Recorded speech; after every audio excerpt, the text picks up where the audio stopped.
Hey guys, look where I'm at today.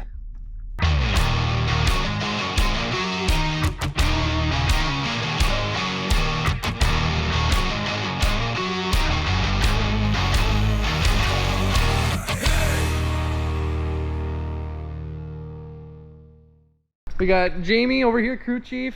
We got Anson, and we also got Dan here. All right, so take me around this place a little bit. Well, welcome to All Finish Racing. This is my shop bay. These are typically where all my race sleds and practice sleds sit. My mechanic Dylan works here all winter, and then Jamie has his little office over there with his clutching and stuff like that. Jamie must be the clutch guy then, or what? Oh yeah. Yeah.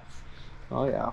So you race in I saw national. I saw nationally in the pro class. Yep. Okay. My 4th year here, and now this will be the 2nd year with the team. And so yeah, we got a lot. Yeah.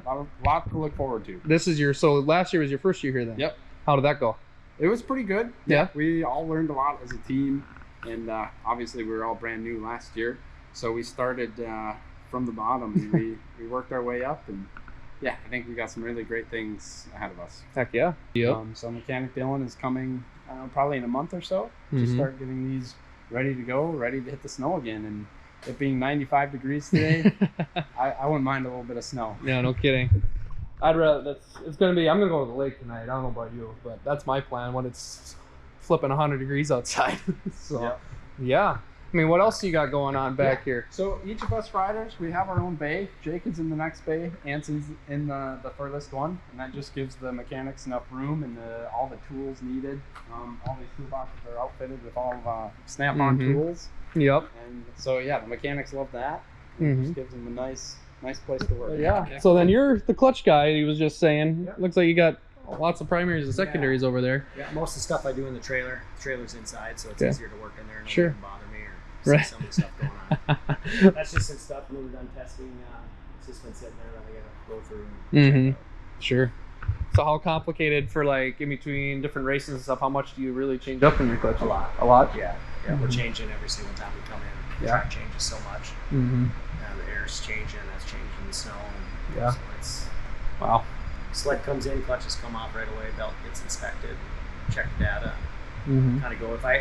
I'm usually try to be down at the start line too, so I can see what happens, whether it's we had a bad spot we started on, or if we had a really good start, I can see what went on, so I can relay that back to when I'm making changes. Sure, that's insane. And one of the things, like me, even having a snowmobiling background, I never really realized how much little fine tuning everything is, especially in the race world. From whole shots, obviously ECU timing and everything, and all that stuff. You were saying you do a lot of that stuff in house, even though too, with the new dyno. Obviously, you're clutching, and I mean you've got sleds down. There's just bulkheads sitting back there, so that's cool how you guys are able to do everything over. All right, Anson, show me around yours. All right, I'm going over by the day.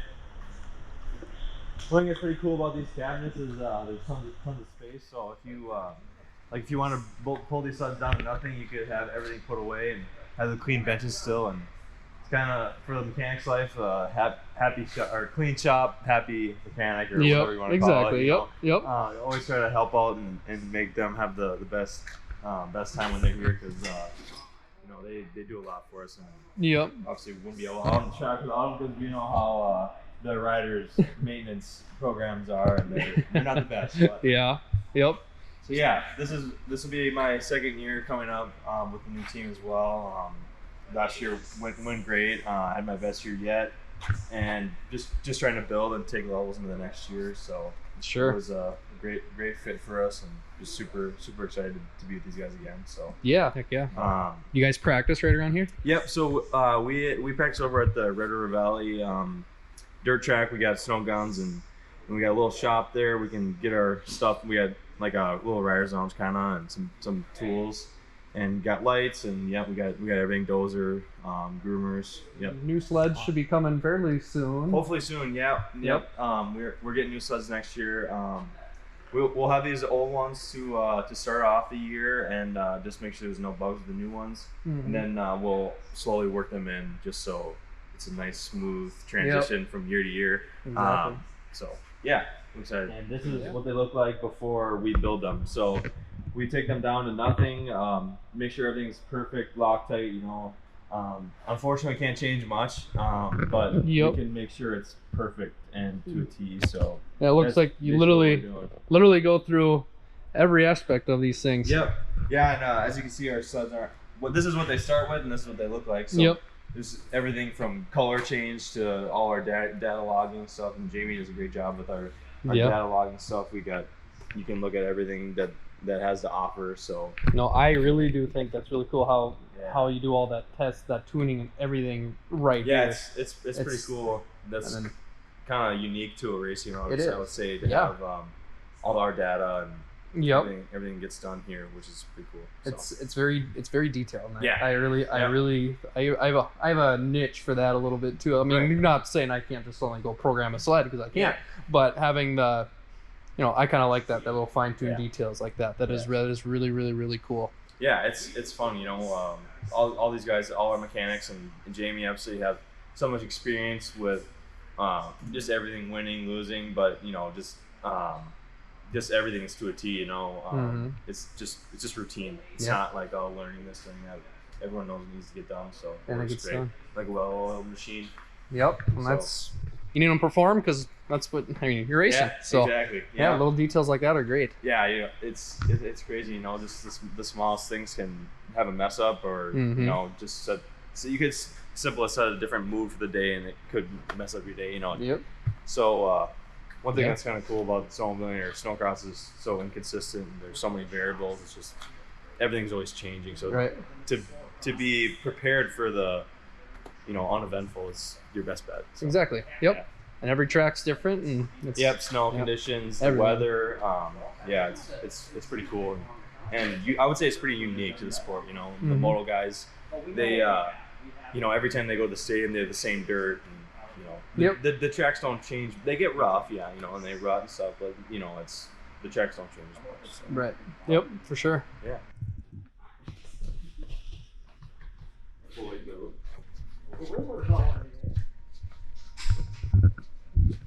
Our makeshift wall.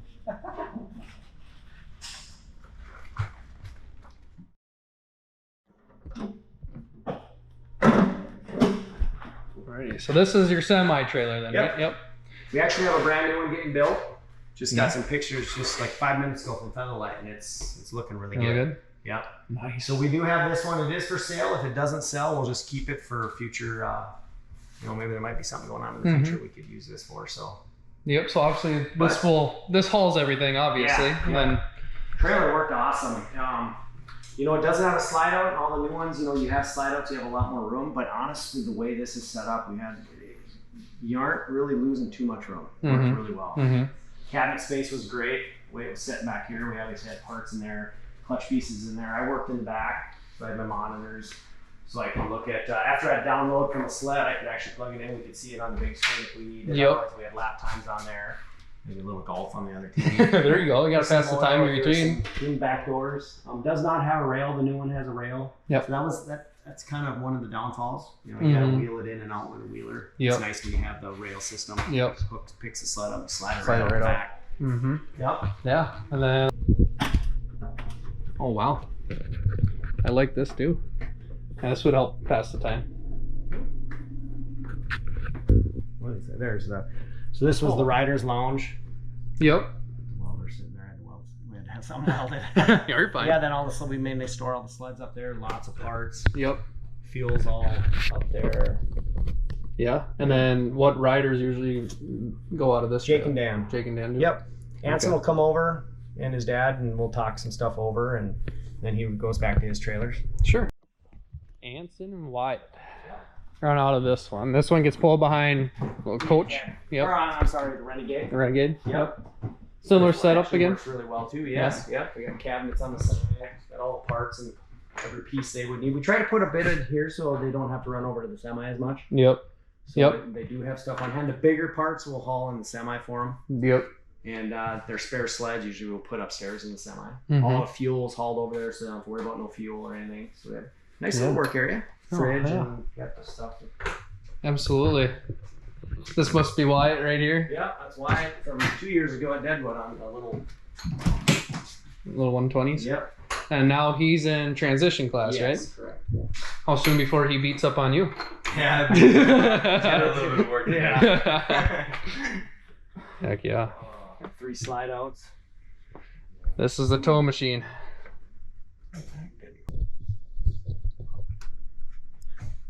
Yeah, so a few slide outs and then obviously beds in a bathroom even. Yep, double bathroom.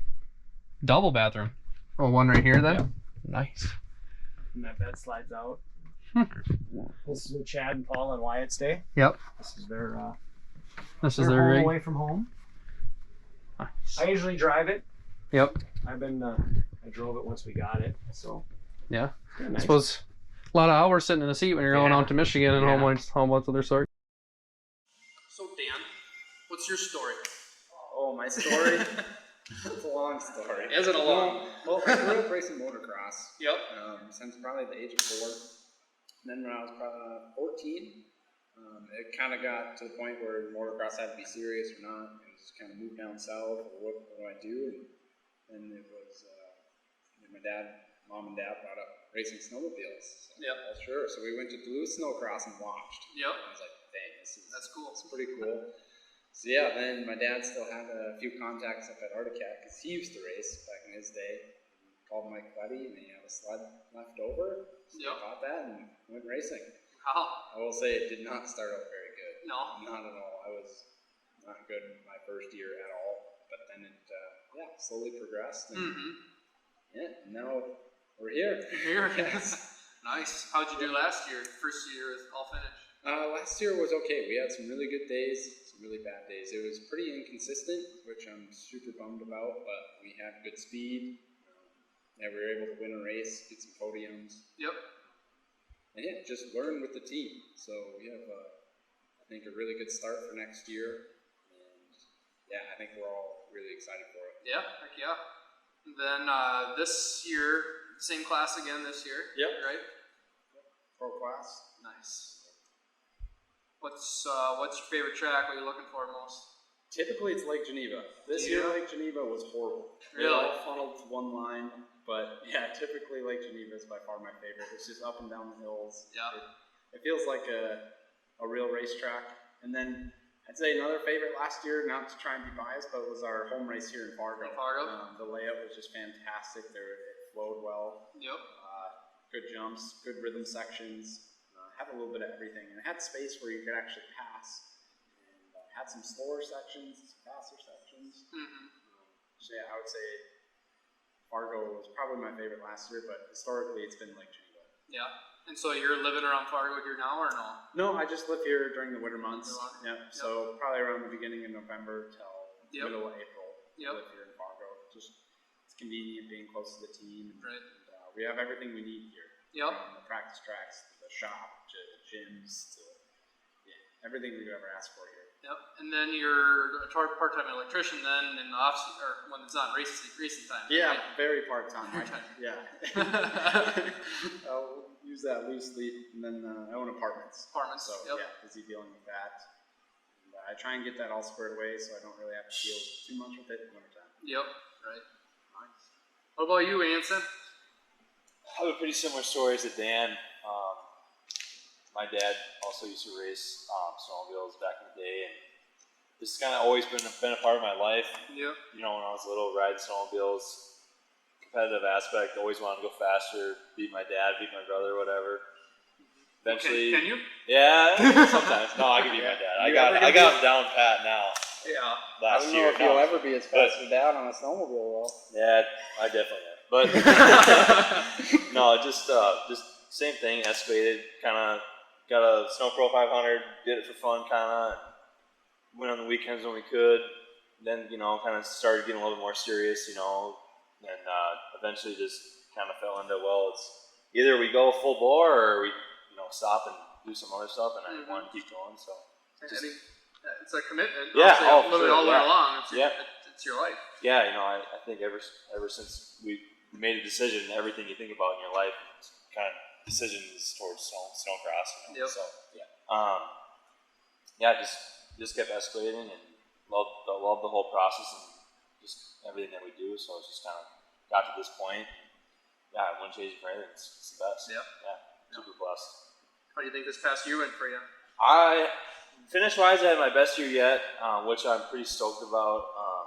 I think we definitely left a little bit on the table, but that's good. You know, I know what I need to do this summer to get to where I want to be this coming season. So really excited. Yeah. Nice. What about favorite track for you this past year? Favorite track. I'll probably go with Fargo. I really like Fargo this last year too. Just because it was just big. Everything about it was great. You know, the snow was. I like the sugary, powdery snow. That's what suits my riding style kind of best. So I like that it was freezing cold. And it's just big jumps, corners with 2 lanes. You know, just everything. It was just a good track. You know, it's not just an oval with rhythm section and tabletop. So I'd say Fargo. Nice. Yeah. Not bad at all. Who was your most competitive one that you like? Or I guess everyone's kind of got that a little bit of rival. I mean, it's all fun and games. No one's out there for blood. Yeah, you know, this sport's so competitive. You know, every time there's anyone can win. I think. Jordan LaBelle, he had a great year last year, but the year before, I think there was 14 different winners, you know? Yeah. So, every year is craziness with the competition is so tight. And everything is, it used to, it was in the smaller classes and stuff, it'd be like, sled length, this, but, when you're at this level, it's half a ski length, a couple inches. It's crazy. Mm-hmm. Anyone. They're all fast, Right. Yeah. Yep. And then you, Jamie. You're the crew chief. Yep. Run the show. Yep. These guys' boss, they listen to you all the time, I bet. Right? Yep. So what's your little story? What's your background? So I retired in 04 from racing, and I started running teams. I ran Avalanche for 4 years, Star Performance for a year, Boss for 3 years, Carlson for 3, and then went back to Boss for 4, and now I'm at Alpha. Nice. So I've been on every brand. Yeah. Except Yamaha. They need to get back in the game. Yeah. They do. Yeah. But it'd be good to add the 4th one back. Yeah. Then you used to race as well, right? I used to race. Yep. I was really good semi-pro. Until I got hurt pretty bad my first year, but yeah, did pretty well there. Really, really good at jet ski racing. 6 world championships. Really? Yeah, jet ski racing. I don't think I've ever seen that before. That seems a lot more pleasant. Warmer. Yeah. Except there's no brakes on water. Yeah. But yeah, and then and then you, like I said, we said earlier, you do all the tuning and everything to yourself. Yep. And my dad helps us quite a bit too. And do all the tuning and overlook everything. And summertime is pretty busy for that too. Getting hotels set up for everybody, getting odd and end stuff. Trailer getting built, and shop getting built. Yep. Making sure we got parts and pieces and everything for the next season. Yep. More data boxes and all sorts of stuff. So you guys are building a new shop. So what's that going to be like in comparison to this? It's going to be quite a bit different. It's going to be open, all glass. All glass open. Yeah, quite a bit bigger. It's going to house all of our rigs. Are going to be hooked up at all. It's long enough to be able to drive them all right in, stay hooked up, have plenty of room front to rear. Yep. It's gonna have a full-on wash bay. Yeah. A big retractable door, so once we're done washing that door, we'll be able to open, so we'll be able to see later. Yep. It'll be quite over here. That's gonna be really nice. Probably could do another shop tour video when that's done. Yeah. No, it will be awesome. It's got obviously an office. It's got a dyno room, big parts room. It's got a pretty nice area for us to debrief after the weekend of racing. Yep. This is the timeout area, probably. Yeah. Yeah. No, and that must be nice for you guys. Like you said, it sometimes comes down to like a ski link. Sometimes having those little fine tune and Jamie with having basically a lifetime of experience to get there. That's huge. Absolutely, that's a huge confidence boost going to the line for sure. Yep. And now I think this team just has all the tools to do what we need to do. So. Yeah, it's tough out there. Every team they work pretty hard too. Right. They're working just as hard, and there's some pretty good guys that are running some of them teams too. So you gotta stay up on. You just gotta every angle. Find it. It's little things too. It isn't the big things. So when you find something, it's so little, but it's such a big, take a big swing and go backwards. Right. Test and tune, little changes, figure out what works.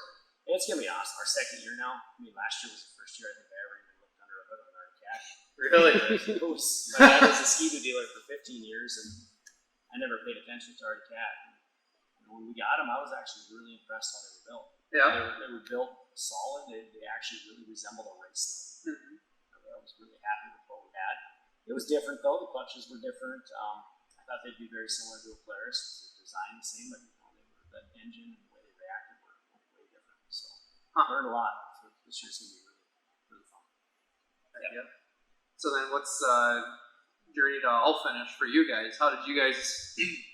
I actually heard about it through a guy that is involved with the sport. Yep. And because I knew my contract had ended, and it just kind of got started from there. It was crazy because the very first conversations of the team were what it is today, but obviously when none of that is present at the moment, it's hard to believe that that'll actually happen.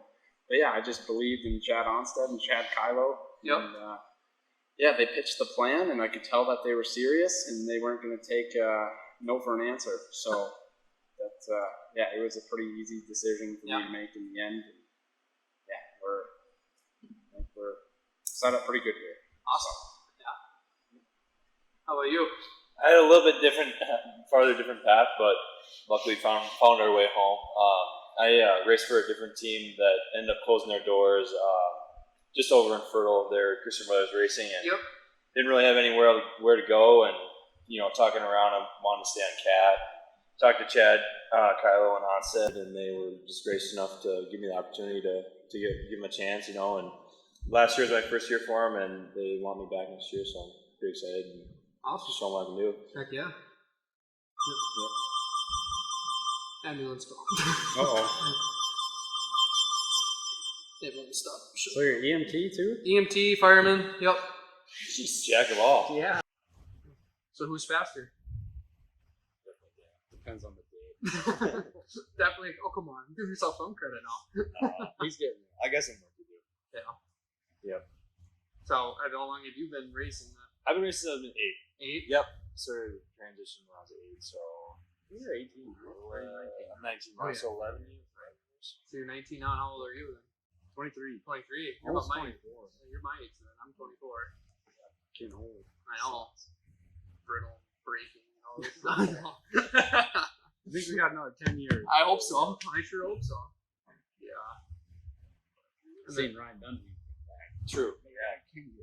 Yeah. Well, guys, thanks for letting me come out and take a tour. Looking forward. We'll be seeing you obviously this winter. And make sure you guys stay healthy and safe so you can keep racing this winter. For sure. Thanks for coming. All right. Thanks for all the support. Appreciate you being here. Absolutely.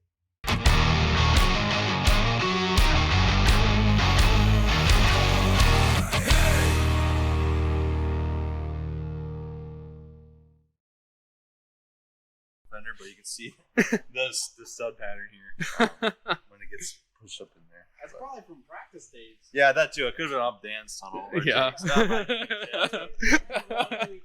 practice. Yeah. Well, I guess it shows. I mean, you need something durable. Like these things go through. You guys put them through the ringer. That's for sure. Yeah, it's still functioning. Oh yeah, you can still ride with that yet. Yeah, for sure. It's nothing like it's out of commission quite yet, but it's definitely been through the ringer. Oh yeah. Perfect for practice sled. Oh yeah. Oh, for sure.